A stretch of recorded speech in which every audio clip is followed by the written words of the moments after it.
L'abricotier mentionné dans le livre de Jérémie, chapitre 1, est en réalité un amandier de la région méditerranéenne. Et ces fleurs qui éclosent en janvier, au cœur de l'hiver, symbolisent l'anticipation du printemps à venir. En utilisant l'abricotier comme symbole, le texte suggère une signification plus large de la vie de résurrection. Bien que Judas fasse face à la destruction en raison de l'idolâtrie, l'amandier devient un puissant symbole prophétique de la restauration à venir. L'abricotier en hébreu est shaked, partageant la même racine que le verbe hébreu shakad, qui signifie rester éveillé ou veiller attentivement. Cette connexion linguistique renforce le symbolisme de la vigilance et de l'attente associée à l'image de l'abricotier dans le contexte biblique. À travers la vision du rameau d'abricotier accordé à Jérémie, Dieu communique effectivement un double message. Le premier concerne la restauration des descendants de Judas et la seconde assure que cette réalisation sera garantie par la surveillance attentive de Dieu. Comme les pétales de l'abricotier en plein hiver, les dures réalités auxquelles nous sommes confrontés peuvent nous amener à nous demander si les promesses de Dieu se réaliseront un jour. Tout comme il est difficile d'imaginer la résurrection et l'ascension au ciel de Jésus dans toute sa gloire lorsque nous le voyons crucifié.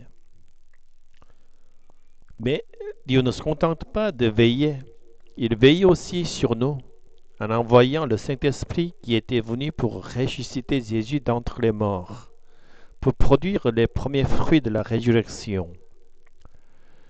Le Saint-Esprit nous accompagnera jusqu'à ce que nous entrions dans le royaume de Dieu alors que nous étions des êtres mortels. Les promesses qui nous ont été faites par Jésus sont sûres de se réaliser. Notre vie traverse-t-elle actuellement une saison froide et désolée, semblable à l'hiver, que nos cœurs résonnent de la confession que nous ne pouvons pas vivre sans Dieu? Dieu nous aime profondément. Connaissez-vous la mesure de son amour? Il aime au point de donner son Fils unique. Pour ceux qui croient en cet amour divin et qui font confiance en Dieu, les promesses de la vision du rameau d'abricotier seront certainement accomplies. Bien que les circonstances puissent rester les mêmes, dans le cœur de cette personne régit déjà la paix céleste, la joie et l'amour. Reçois notre louange, ô Dieu, qui n'enlève pas de cette joie, mais la conserve dans la foi. Sois présent dans notre louange à toi, afin que notre foi, qui vient de s'épanouir, porte des fruits glorieux à ta gloire. Nous t'en prions au nom de notre Seigneur Jésus-Christ. Amen. De la poussière, il retire le pauvre. Du fumier, il relève l'indigent pour les faire asseoir avec les grands, et il leur donne en partage un trône de gloire. Car à l'Éternel sont les colonnes de la terre, et c'est sur elles qu'il a posé le monde.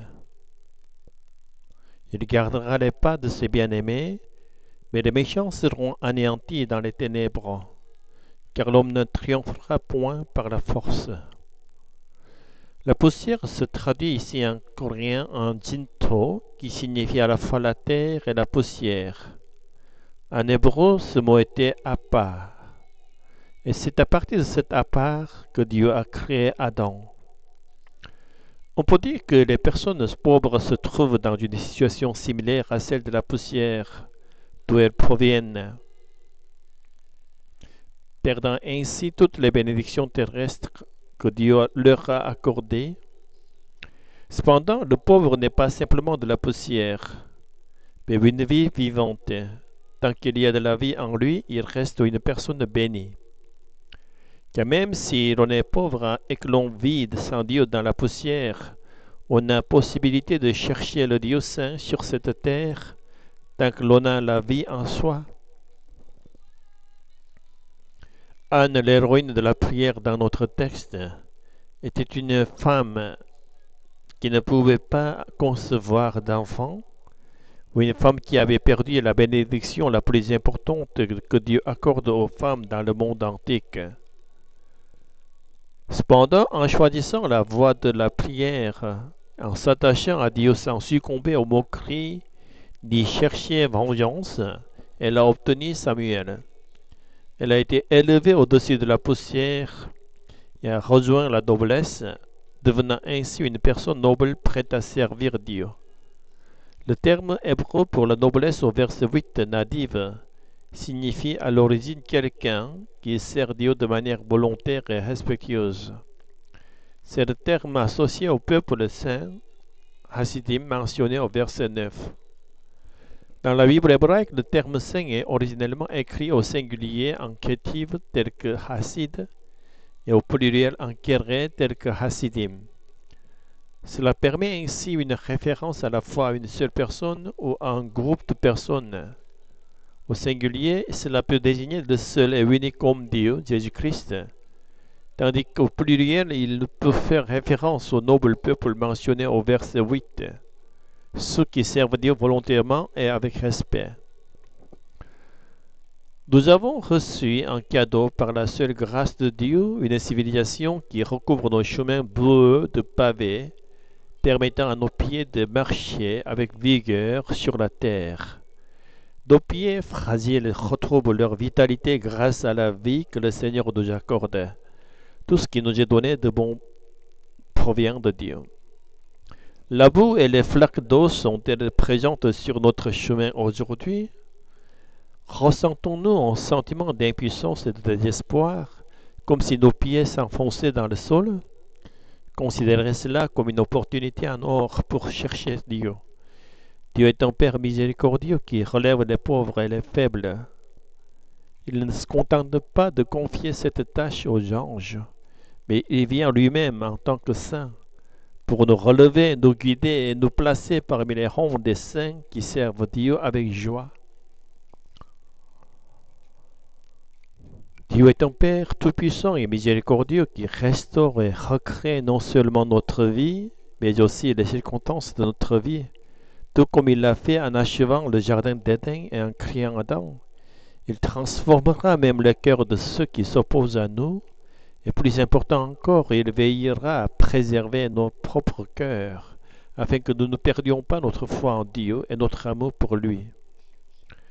Seigneur, accorde-nous aujourd'hui la grâce d'être les bienfaits bénéficiaires des promesses du psaume 91, afin que nous puissions fouler aux pieds les armées de Satan, dont Jésus a meurtri la tête sur la croix, et être comptés parmi le peuple saint qui sert uniquement à élever ta gloire et à apporter la paix dans le monde.